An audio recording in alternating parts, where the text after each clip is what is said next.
আচ্ছা, ঝাল না চালালে অনেকে মনে করেন যে বেশি স্বাদ লাগে, তো তার জন্য খুব ভালোভাবে ধুতে হবে, তাই তো?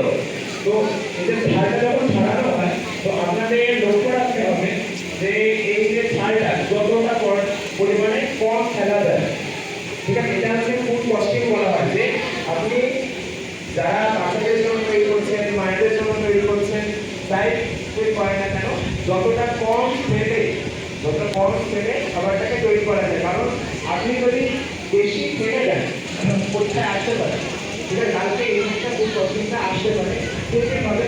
আমি যেটা বললাম সেটাই মনে রাখবেন, তাহলেই হবে। তো আজকে ডিম সিদ্ধটা হবে, কালকে ডিম সিদ্ধটা আমরা করতে পারি, আজকে ডিম সিদ্ধর জন্য আমাকে একটু হেল্প করে দেবেন। তো কেউ যদি একটু ইন্টারেস্ট থাকে তাহলে আমাকে একটু হেল্প করবে। আপনার পিছন থেকে আপনি আসুন, একদম হলেই হবে, একদম হলেই হবে।